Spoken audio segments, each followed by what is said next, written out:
Vamos a comentar brevemente el libro de Ageo. Ageo, que es uno de los profetas menores. El autor, Ageo, significa el festivo o las fiestas de Jehová, no se sabe bien. Por otro lado, este profeta profetiza más o menos en el año 520 antes de Cristo, antes que naciera el Señor.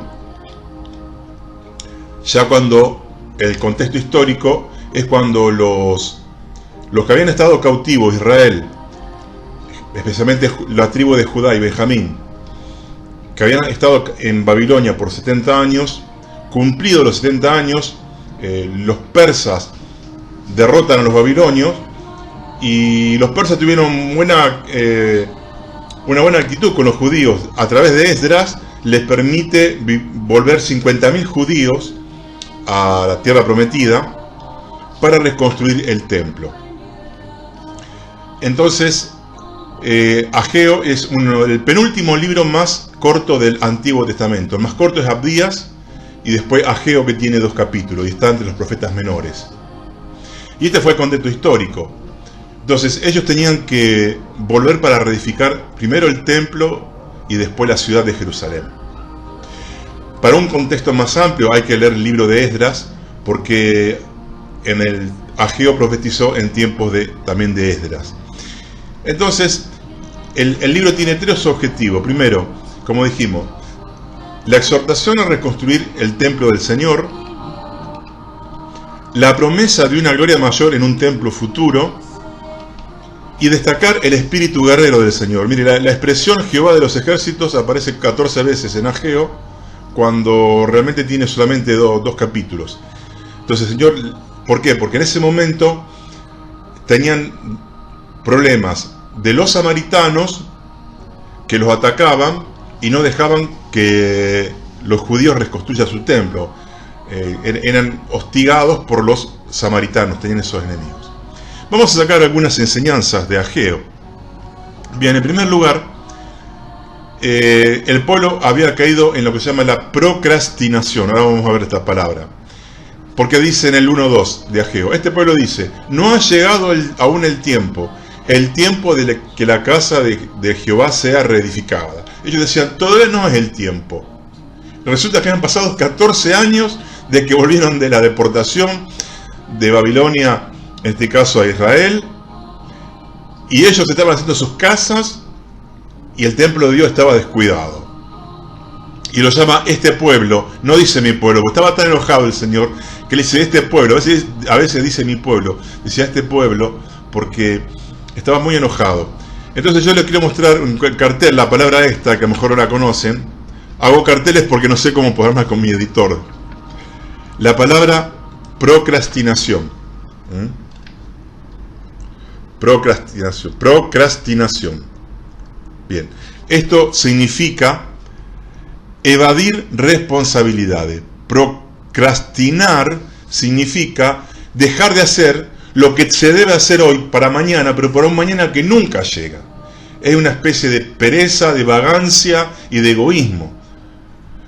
Cuando Dios nos da una obra para hacer ya, o tengo deberes que hacer ahora y lo dejo para mañana y después para pasado y voy pasando, eso es procrastinación. Entonces, es verdad, el pueblo tenía 2 guerras, una exterior y una interior, como nosotros. La exterior eran los samaritanos, que lo atacaban de vez en cuando para que ellos dejaran de hacer la obra. Pero después estaba el enemigo interior, como nosotros tenemos ahora el enemigo exterior, que es el diablo y sus demonios, y el enemigo interior nuestro es la carne. Y ellos tenían problemas con su egoísmo, porque ellos no querían. Porque ahí le dice en el libro, ustedes tienen sus casas artesonadas, lujosas, con decorados, y mi casa está totalmente arruinada. Jesús dijo, busquen primeramente el reino de Dios. Y esta gente, estos judíos, no estaban cumpliendo esto, poniendo en primer lugar a Dios y a su reino, a su obra, y por eso se escribió este libro. Muchas veces nosotros nos excusamos para hacer la voluntad de Dios. procrastinamos, ponemos excusas y espiritualizamos a veces las excusas. No, lo que pasa es que no sé, que no pude, que no va, que no sé. Alguien dijo que el camino del mañana de postergar siempre nos lleva a la ciudad de nunca. Ahora bien, esto tiene que ver que Israel primero tenía que construir el templo y después la ciudad. Primero tenemos que, el templo habla del templo interior que ahora tenemos también, que es el Espíritu Santo que mora en nuestro cuerpo, que pasa a ser el templo nuestro. Siempre vamos a lo mismo. Primero la relación con Dios. Siempre decimos que lo más glorioso del nuevo pacto es la relación con Dios, que tiene que estar bien. ¿Cómo estará el altar interior nuestro? ¿Desarmado, con yuyos, incompleto? ¿Cómo está mi relación personal con Dios? Mateo 6:6. Mas tú, cuando ores, entra a tu cuarto, cierra la puerta y ora a tu Padre que está en lo secreto. Y tu Padre que está en lo secreto te recompensará en público. El segundo error, o la segunda característica que sacamos aquí, es que había un fracaso generalizado en la economía y en la vida de estos judíos que habían vuelto para reconstruir el templo. Dice, siembran mucho, el 2:6, siembran mucho y recogen poco. Comen y no se sacian, se visten pero no se calientan, y el que trabaja recibe su jornal en saco roto. Cuando hay obras de Dios para hacer, cuando Dios nos marca hacer algo y no queremos hacerlo, hasta que no lo hagamos, no avanzamos. Esto es duro, pero es así. Hasta que yo no pase por esa cruz que tengo que pasar, por esa puerta que Dios me ordenó, voy a estar dando vueltas en círculos y voy a estar fracasando. Esta gente trabajaba más que nunca, se preocupaba más que nunca por progresar, prosperar económicamente, y todo caía en saco roto, dice, todo se iba. ¿Por qué? Porque no estaban poniendo en primer lugar el reino de Dios. Entonces esto es una advertencia a nosotros. Y tal vez uno entra como una especie de círculo vicioso. Más deja la obra, más se afana por sus propias cosas, egoístamente, más fracasa y más se dedica a lo suyo y más fracasa. Y uno paremos. Tenemos que parar este círculo vicioso, parar, hacer cuentas y decir, no, voy a reedificar mi altar y voy a empezar a orar a Dios, a contemplarle, a adorarle, a escuchar su voz y a ordenar mi camino, a poner las prioridades en orden. Y por eso muchos están desorientados.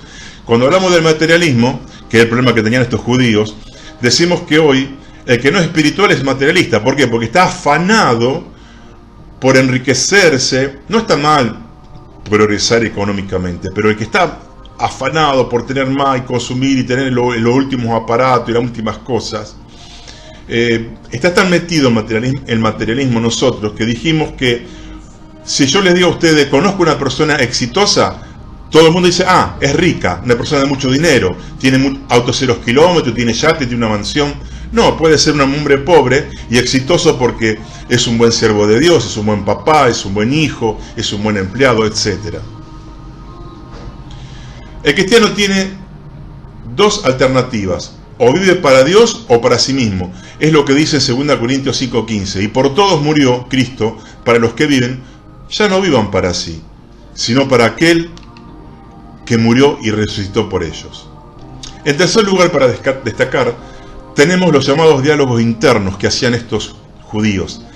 Dice Dios, mediten bien sobre sus caminos, porque ustedes dicen, no ha llegado el tiempo en que la casa de Dios sea reedificada. Es importante que me digo a mí mismo.